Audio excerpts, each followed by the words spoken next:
Olá, meu irmão, minha irmã, graça e paz, sejam todos muito bem-vindos. Hoje, dia 21 de agosto de 2025, estamos novamente aqui caminhando pelas Escrituras. É uma alegria enorme podermos meditar na palavra do Senhor, buscando dele instrução, orientação para a nossa vida. Nós vamos orar nesse instante, pedindo a Ele a sua graça. Vamos orar? Bendito Deus, Pai, eterno Deus Todo-Poderoso, Criador de todas as coisas, Senhor, que é a providência, que sustenta todas as coisas pela força do seu poder.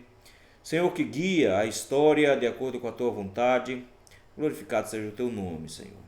Queremos te rogar, meu Deus, misericórdia sobre as nossas vidas, para que, Pai, nossos corações continuem dedicados e conduzidos e orientados a ti. Que nada nesse mundo, Senhor, venha nos tirar o foco do Senhor. Obrigado, meu Deus, pelas bênçãos que o Senhor nos tem dado, pela salvação na pessoa de Cristo, do perdão dos nossos pecados. Obrigado pela tua palavra. E te pedimos, meu Deus, que o Senhor nos ajude agora, quando vamos meditar nela. Abre, Senhor, o nosso entendimento. Dá-nos, ó meu Deus, capacidade de compreensão, para que possamos, ao meditar na tua palavra, encontrar a tua instrução, a tua orientação. Nós te rogamos isso no nome santo de Jesus Cristo. Amém. Queridos, nós vamos meditar hoje no capítulo 1 de João, nos versículos de 15 a 18. Então abra sua Bíblia comigo em João, Evangelho de João, capítulo 1, versículos de 15 a 18. Nos diz assim a palavra do Senhor. João testemunha a respeito dele e exclama: Este é o de quem eu disse, o que vem depois de mim tem contudo a primazia, porquanto já existia antes de mim. Porque todos nós temos recebido da sua plenitude e graça sobre graça. Porque a lei foi dada por intermédio de Moisés, a graça e a verdade vieram por meio de Jesus Cristo. Ninguém jamais viu a Deus. O Deus unigênito, que está no seio do Pai, é quem o revelou. Irmãos, nós temos visto como os homens possuem uma concepção cada vez mais diferenciada de quem é Deus. Talvez no budismo seja um iluminado, no islamismo o profeta. Para alguns Jesus é um mestre, aquele que ensinou muitas coisas bonitas. Para outros ele pode ser um homem santo. Para outros ele pode ser simplesmente um louco e assim por diante. As expressões de quem é Jesus para as pessoas, meus irmãos, não estão completas, a menos que elas encontrem em Jesus, em primeiro lugar, um ser divino, a própria divindade em pessoa, em segundo lugar, o Salvador de suas almas. É essa concepção inicial que nós precisamos compreender. Nesse sentido, meus irmãos, as Escrituras elas são muito fiéis em nos apresentar exatamente isso, e João em especial quer nos mostrar aqui no texto, meus queridos, não só um Jesus numa perspectiva humanista, secular, alguma coisa do tipo, mas Jesus como divino e por isso mesmo superior a tudo, superior a todos. Ele quer nos mostrar a plenitude de Cristo, a superioridade dele em relação a vários aspectos. E é isso que eu gostaria de ver com os irmãos hoje à noite, sobre essa superioridade de Cristo. O texto que nós acabamos de ler é o final do chamado prólogo do Evangelho de João. Ele resolveu fazer uma abertura para esse Evangelho, exatamente porque ele já de cara está combatendo alguns pontos levantados dentro da sua plateia. Em primeiro lugar, os próprios judeus questionavam a pessoa de Jesus Cristo como divina. Não entendiam como o divino podia se sujeitar inclusive à morte e por isso mesmo era escândalo para eles. Mas, em segundo lugar, combateram um grupo que já era muito forte na época de João, chamado gnóstico. João escreve no finalzinho do primeiro século, e o gnosticismo já tinha se espalhado, e dentro do gnosticismo eles não conseguiam conceber a ideia de Cristo divino e humano ao mesmo tempo, e isso confundia muito a cabeça deles, eles não conseguiam conceber isso. Nesse ponto aqui, João já começa expondo sua teologia, mostrando Jesus como Cristo eterno, como Filho de Deus, como Deus encarnado. Ele faz isso logo no primeiro versículo, quando diz que no princípio era o verbo estava com Deus e o verbo era Deus. Ele vai fazer um paralelo com Gênesis, em especial com a criação, mostrando em primeiro lugar a eternidade do verbo, a eternidade de Cristo, depois mostrando como Cristo estava desde o início criando todas as coisas, versículo número 3, que sem ele nada do que foi feito se fez. Por isso ele vai falar de vida, e vai falar de luz, que são os pontos mais interessantes ali no primeiro capítulo de Gênesis. E esse Jesus que é vida e que é luz, vai ter uma recepção a partir do versículo de número 7.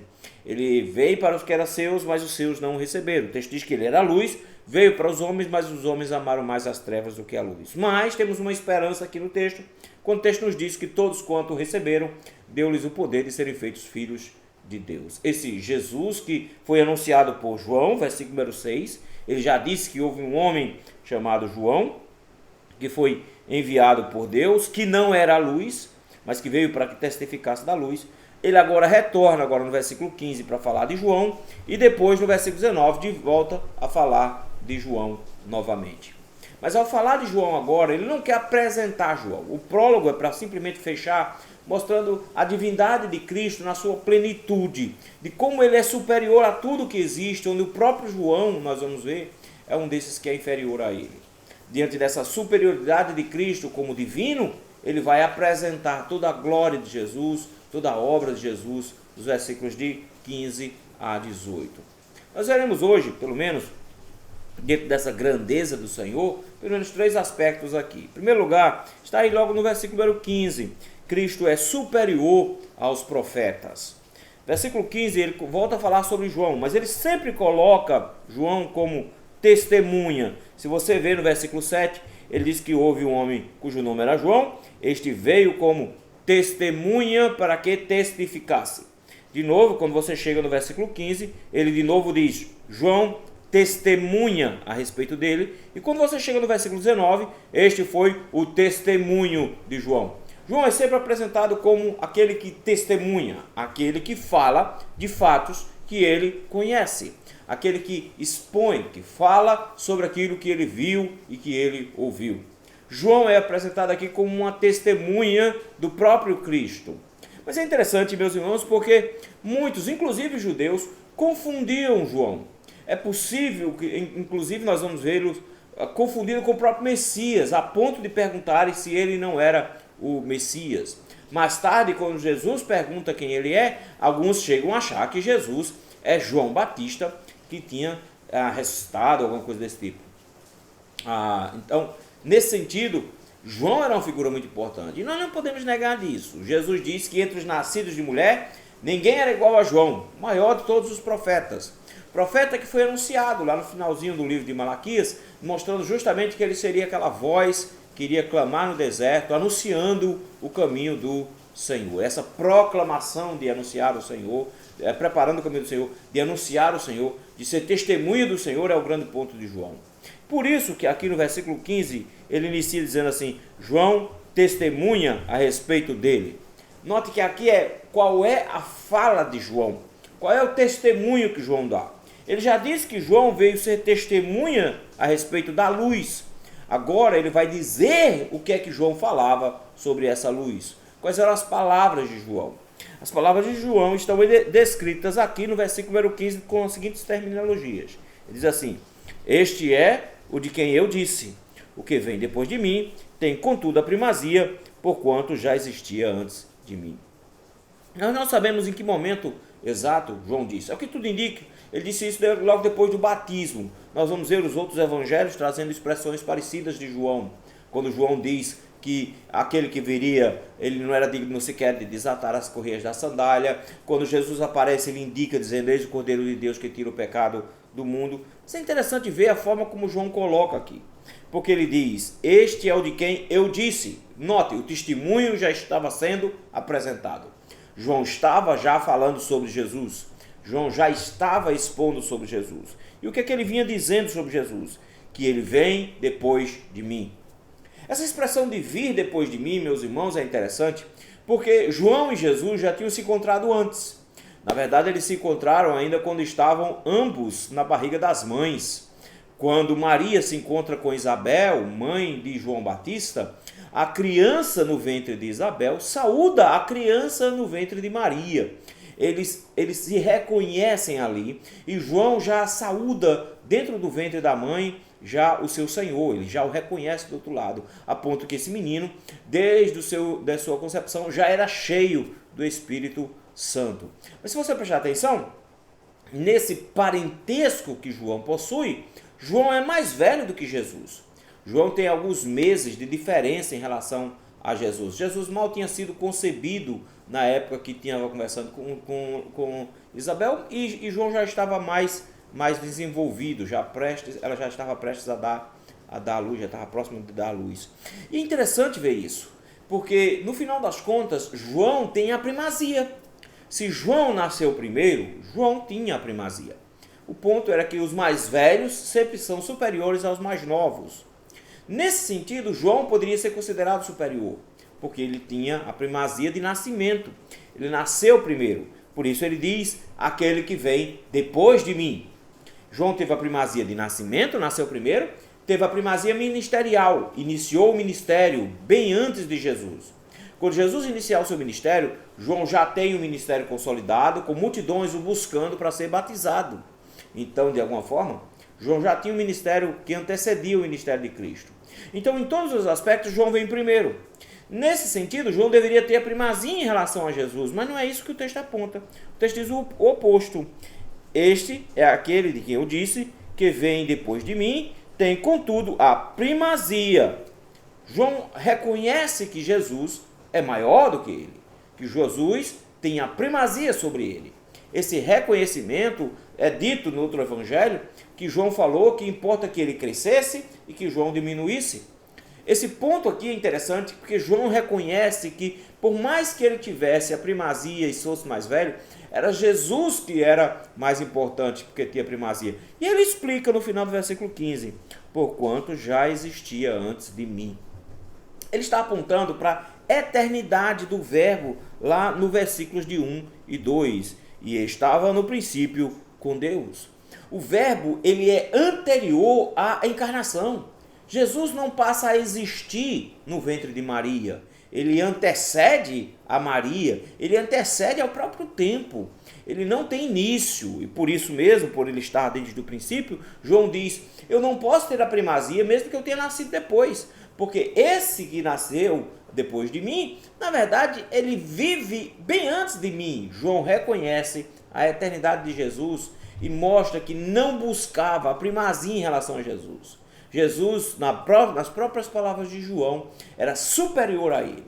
E se Jesus diz que entre os nascidos de profeta ninguém era igual a João, que ele era considerado por Jesus como o maior de todos os profetas, afinal de contas, todos os profetas apontam para Jesus, mas João foi aquele que apontou mais de perto, vendo, contemplando o próprio Jesus. De certa maneira, então, ele viu algo que ninguém mais viu, ele viu o próprio Messias concretizado, encarnado na frente dele. Sendo ele o maior dos profetas, Jesus é maior que todos os profetas.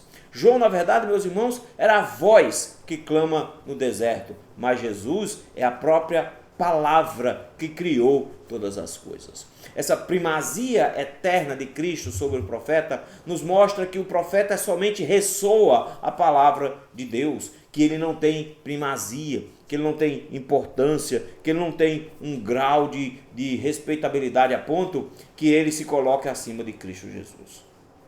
Isso aqui eu creio que é um ponto que nós precisamos pensar hoje.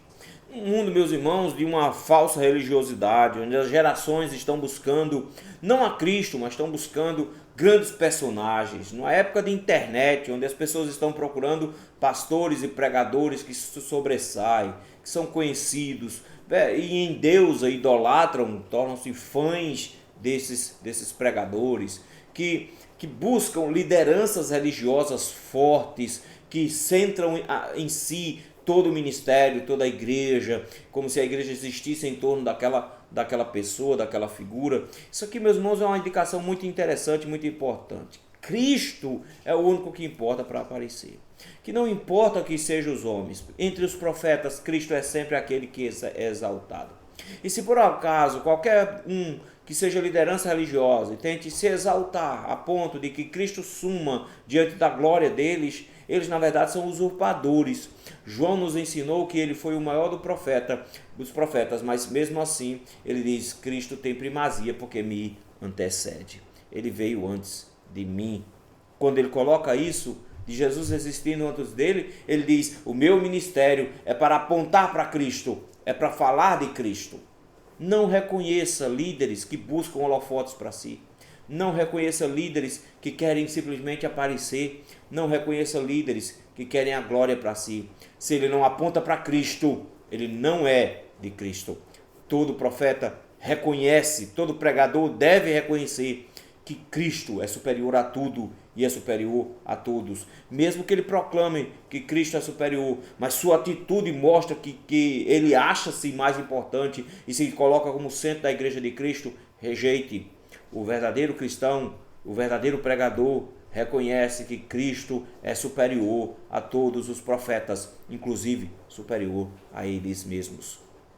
Em segundo lugar, meus irmãos, Cristo não é só superior aos profetas, Cristo também é superior à própria lei, versículos 16 e 17. É interessante porque no versículo 16, João, agora o evangelista João, não é João Batista que está falando, mas é o evangelista de João, ele vai dizer a tese dele de alguma forma. Versículo 16 ele diz, porque todos nós temos recebido da plenitude de graça sobre graça. Agora ele vai falar de que eles receberam a partir de Cristo. E nesse ponto, o que ele levanta e nos destaca, primeiro, é a expressão plenitude. Ele diz que o que nós recebemos do Senhor é algo que transborda, é algo maior, é algo que nos enriquece ao extremo. Dele nós temos recebido o quê? Graça sobre graça. Alguns interpretam graça sobre graça como sendo uma graça que substitui a outra, e assim sucessivamente, onde o Senhor vai nos derramando graça uma depois da outra. Outros entendem que ao invés de uma graça e depois a outra, é na verdade acumulativo, uma graça sobre a outra. Por isso a tradução graça sobre graça. É talvez essa a expressão. Ele diz, em Cristo nós recebemos graça e depois mais outra graça, mais outra graça, mais outra graça, de forma que nós temos então a plenitude da graça na pessoa de Cristo, quando Ele nos abençoa. O apóstolo Paulo diz que nós somos enriquecidos, que nós somos ricos nas regiões celestes. De maneira que em Cristo nós temos as riquezas da glória do Pai. Esse ponto é importantíssimo, meus irmãos, porque se nós recebemos graça sobre graça, se nós recebemos plenitude de Cristo sobre nós precisamos saber como isso funciona, já que se Ele é tão superior, como essa graça é tão superior a ponto de se tornar plena? A resposta de João está no versículo 17. O versículo 17 começa com o porquê, o que mostra que ele está explicando o versículo anterior. No versículo 16 ele diz, porque todos nós temos recebido. Ele mostrou que o Senhor tem a primazia no versículo 16, e porque ele tem a primazia, nós somos abençoados com uma plenitude, graça sobre graça. Agora ele vai explicar o que é essa graça sobre graça que nós recebemos como plenitude na figura de Jesus Cristo. Porque a lei foi dada por intermédio de Moisés. A graça e a verdade vieram por meio de Jesus Cristo. Ele não está desqualificando aqui a lei, mas ele está apontando para um aspecto bem interessante. Primeiro, Moisés, a figura de Moisés como aquele grande legislador que entrega a lei ao povo. Por meio de Moisés, ele disse, nós recebemos a lei. Mas eu quero que você note uma coisa interessante, a expressão, porque a lei foi dada, a lei foi entregue, a lei foi colocada nas mãos de Moisés e Moisés repassa ao povo. Mas quando vai falar do contraponto a graça e a verdade vieram. A lei é dada, mas a graça e a verdade vieram em pessoa. Note a distinção aqui entre Cristo e a própria lei. Ele não está dizendo que a lei é ruim. O apóstolo Paulo vai nos lembrar de que a lei do Senhor é santa, boa, que a vontade do Senhor é perfeita. Nesse sentido, a lei, meus queridos, ela aponta para o caráter perfeito de Cristo. Não só a lei civil, não só a lei cerimonial, mas a própria lei moral. Os 10 mandamentos apontam para o caráter de Jesus. Então, de alguma forma, toda a lei que Moisés tinha dado não servia para a salvação dos homens. A única coisa que a lei podia fazer, diz o apóstolo Paulo, é servir como aio, nos conduzir até alguém que era maior, alguém que era perfeito.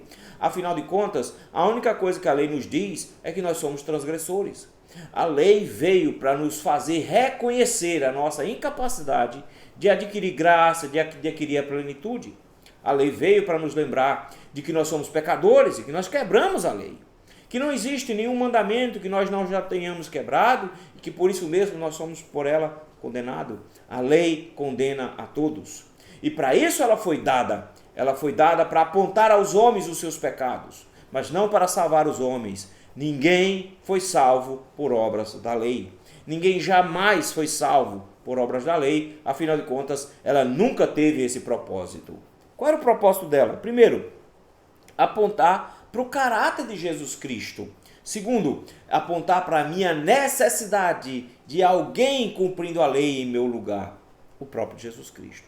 É por isso que o João, o evangelista, vai nos dizer que a graça e a verdade vieram por meio de Jesus Cristo. Notem que enquanto a lei é dada, Jesus vem trazendo graça e verdade. Graça porque no versículo anterior ele diz que nós temos acumulação desse favor imerecido. Graça por cima de graça.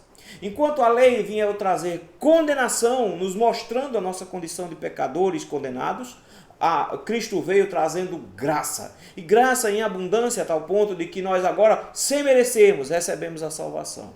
Mas também trazendo a verdade.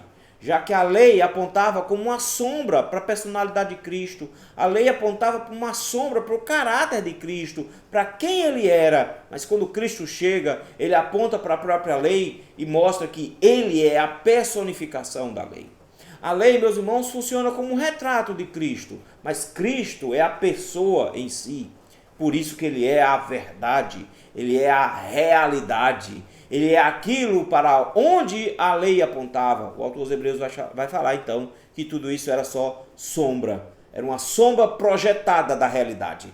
A realidade é Cristo. A lei era uma sombra que nós víamos desse Cristo projetada. Nesse instante, então, ele nos mostra que mesmo que a lei seja boa, que a lei seja perfeita, ela simplesmente cumpriu o seu papel quando apontou para a pessoa de Jesus Cristo, porque ele é superior a toda e qualquer revelação anterior. Ele é superior às regras impostas por tudo, afinal de contas, todas essas regras apontavam para ele, o único capaz de produzir graça e produzir verdade. O único capaz de nos produzir salvação. Esse ponto aqui, meus irmãos, é interessante, porque no final das contas, Cristo é aquele que nos apresenta a glória inteira do Pai, de tal maneira que leis e méritos próprios não fazem sentido para nós. Quando nós olhamos para a lei dos 10 mandamentos agora, nós não olhamos como uma forma de conseguir mérito, mas olhamos como uma maneira de nos parecermos com Jesus. Se nós queremos nos parecer com Jesus, nós olhamos para a lei e buscamos inspiração nela para vivermos, mas não porque nós teremos graça por causa dela. Porque a graça está em Cristo Jesus. Ele é superior a tudo e todos. Nós não buscamos méritos nas coisas. E esse aqui é um ponto muito importante, meus irmãos. Porque, de alguma forma, o cristianismo vivido pelas igrejas evangélicas brasileiras estimula as pessoas a buscarem, nos seus méritos, nos seus próprios esforços, a salvação.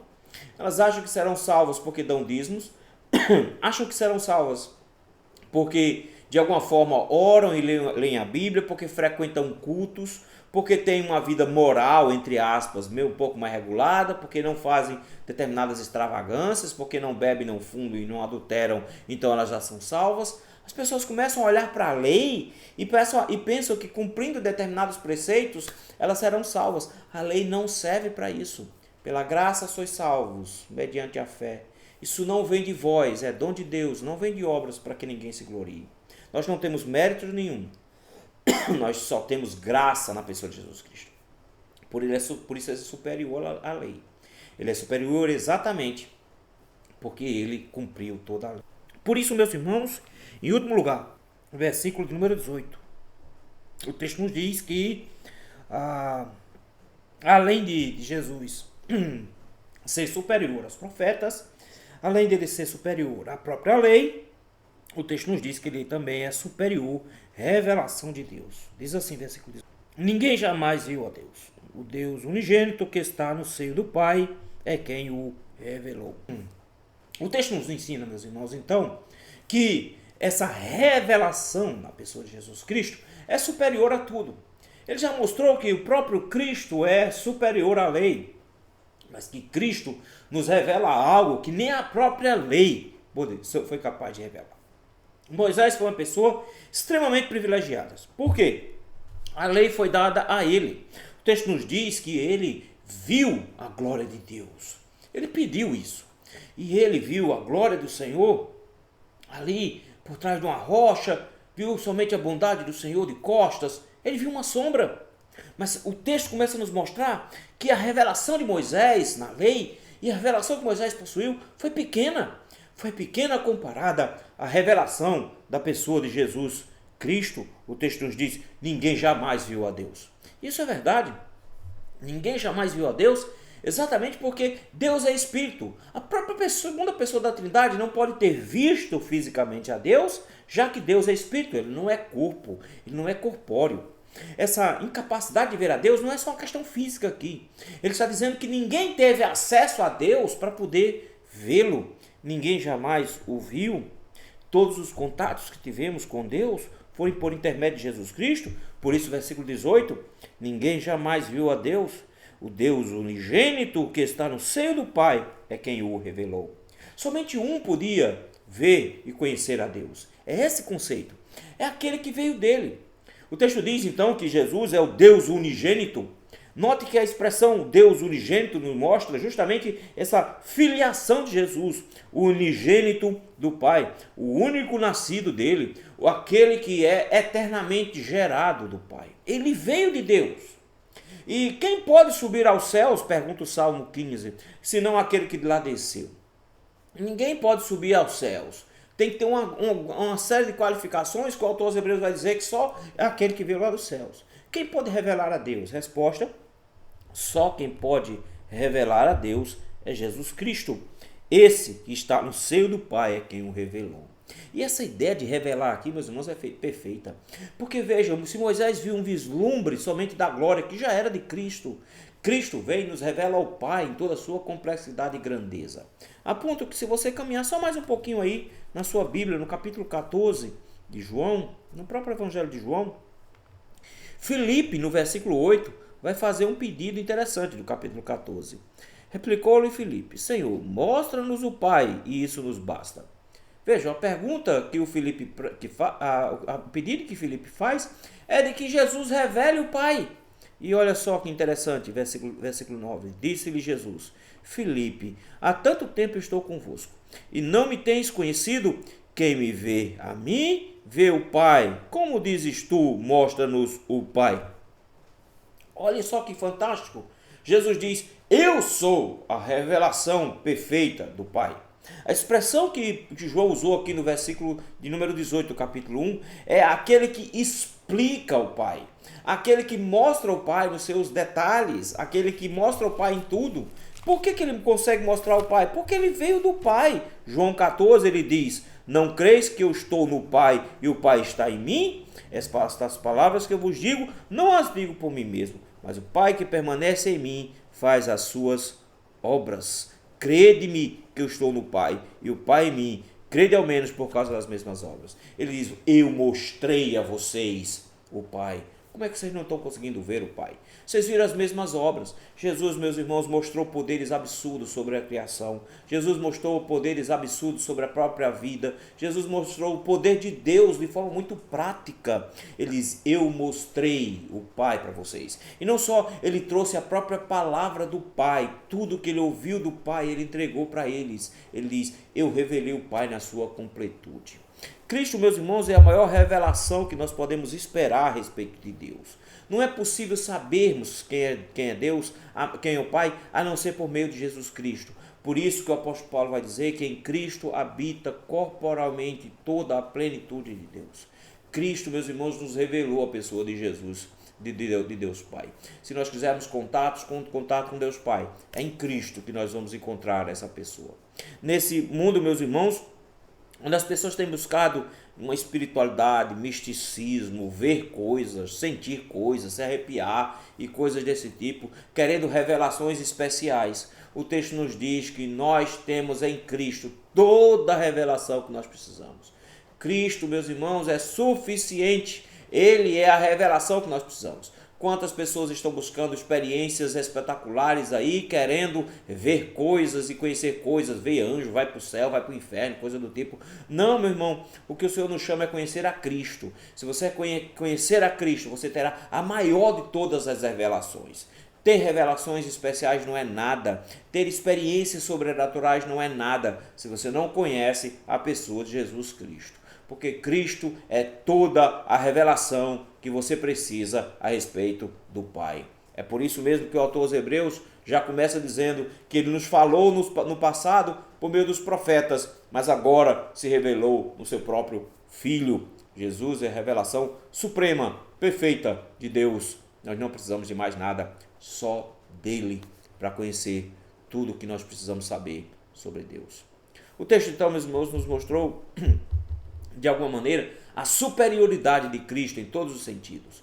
Mas isso, de alguma forma, nos traz algumas lições que nós deveríamos pensar um pouquinho em matéria de desafios. Em primeiro lugar, lembremos, meus irmãos, que liderança espiritual é importante, que pastores são importantes, que pregadores são importantes, mas ninguém, absolutamente ninguém é superior a Cristo. Nós não podemos achar que um pastor pode ser uma liderança a ponto de encabeçar uma igreja, como é o caso do Papa, que acha que pode encabeçar uma igreja e se chamar de vigário. Não, ele não tem esse poder, ele não tem essa força. Pelo contrário, Cristo é o único cabeça da igreja. Os homens, meus queridos, não têm poderes sobre Cristo. Cristo é superior a todos os profetas, porque todos nós, pregadores da palavra, só somos aqueles que reverberam a palavra, reverberam o Logos, reverberam a Cristo. Nós não temos palavras de nós mesmos, nós só temos a palavra que veio de Jesus. Não faz sentido líderes religiosos se colocarem no pedestal e praticamente serem endeusados, cheios de fãs e assim por diante. Não cometa essa loucura, meu irmão. Cristo é superior a todos. Não coloque homens no lugar que é de Cristo. Homens são pecadores, são falhos, cometem erros, dizem bobagens. Homens são pecadores, eles não podem ser colocados em pé de igualdade a Jesus. Se João foi o maior de todos os profetas e diz, e eu sou inferior a Cristo porque ele tem precedência, nós não podemos colocar nenhum líder religioso à frente de Jesus Cristo. Segunda lição que o texto nos ensina aqui, meus irmãos, é que eu não posso buscar na lei, nas minhas obras, qualquer tipo de mérito para a minha salvação, porque o Senhor já providenciou graça de sobra, graça sobre graça. Ele já revelou tudo que eu preciso. A lei me aponta a maneira como eu devo viver, mas não para a minha salvação, porque em Cristo eu tenho a superioridade de tudo, a superioridade da graça. Em Cristo eu tenho a salvação completa. Cristo é a revelação perfeita da lei. Eu não posso ficar olhando para um retrato esperando que eu estou me relacionando com o Cristo. Não, Cristo, meus irmãos, é uma pessoa com que eu me relaciono. E eu me relaciono diretamente com Ele. Nesse sentido, não confie nos seus méritos. Não confie nas suas capacidades, não confie na sua santidade, não confie no seu trabalho que você faz na igreja, não confie no seu dízimo, não confie no tanto que você frequenta a igreja, não confie em nada disso para a sua salvação, porque nada disso faz salvar ninguém. Ninguém é salvo por obras da lei. Nós somos salvos pelo sacrifício de Cristo Jesus na cruz do Calvário. Ele é quem derrama graça sobre nós. Ele é que é a plenitude da graça. Então não confie nos seus próprios méritos. E a outra lição que o texto nos ensina também, em matéria de desafios, é no meio dos momentos complicados, difíceis e tudo mais, às vezes nós somos tentados a buscar experiências, a querer ver coisas. Quantos horas, né? Se eu me mostro um anjo. Meu irmão, você não precisa dessas coisas. Nenhum de nós precisamos dessas experiências sobrenaturais. Nós temos tudo o que precisamos. Nós temos a pessoa de Jesus Cristo. Se você quiser conhecer o Pai, olhe para Cristo. Cristo é a revelação perfeita. Ele explica a divindade inteira. Cristo é aquele que nós adoramos. Não procure no misticismo dessa época. Não procure experiências sobrenaturais. Busque Cristo na sua palavra. Conheça tudo que você pode sobre Jesus. Conheça profundamente a história de Jesus e se relacione profundamente com Ele. Aí você vai saber realmente a plenitude do Pai. Você vai conhecer o Deus inteiro na pessoa de Jesus Cristo. O mundo, meus irmãos, eles tentam definir Jesus de várias maneiras. Eles tentam definir Jesus a partir de perspectivas sociológicas e assim por diante. Uns dizem Jesus é um profeta, outros dizem não, Jesus é um guru, um iluminado, Jesus é um mestre, é uma pessoa bondosa. Mas que isso? Jesus é o próprio Filho de Deus encarnado, a segunda pessoa da Trindade. e como um ser encarnado, é superior a tudo que existe. Superior aos homens, superior aos anjos, superior à lei, superior a todos.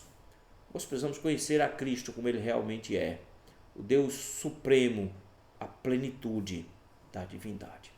Vamos orar? Ó meu Deus, tem misericórdia de nós. Ajuda-nos, ó meu Deus, a nos livrarmos de tantas amarras que o mundo tem nos dado, tentando nos ensinar a ver Jesus. Dá-nos, ó Senhor, a visão correta de quem é o nosso Cristo. Abra os nossos olhos para contemplarmos ao Senhor, para que possamos ver a grandeza do nosso Deus, para que possamos ver a grandeza da graça do nosso Deus, para vermos o tamanho da salvação que o Senhor adquiriu para nós.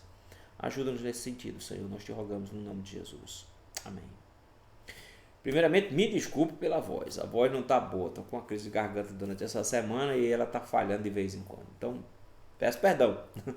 Mas quero agradecer a presença de cada um de vocês. É sempre bom saber que eu conto com a presença de vocês. E vocês estão toda quinta-feira aqui abrindo a Bíblia comigo e estudando. Eu fico feliz em ver isso.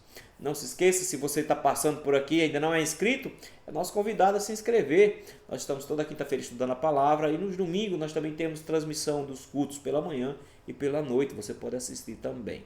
Se você já é inscrito, te convido a comentar alguma coisa. Comenta aí sobre o que você pensou, o que você achou, qual foi a parte interessante no estudo que você gostaria de destacar. Faz o seu comentário. Curte, dá um joinha também e compartilha esse material com alguém que você acha que deveria entender, que gostaria de aprender um pouco mais da palavra do Senhor. Você é de Recife? Todo domingo, às 9h30 da manhã, nós estamos reunidos ali na Igreja Presbiteriana do Largo da Paz. E às 6 horas da noite também você é nosso convidado. Nós ficamos por aqui e voltamos próxima quinta, se assim o Senhor nos permitir. Até lá, tchau, tchau.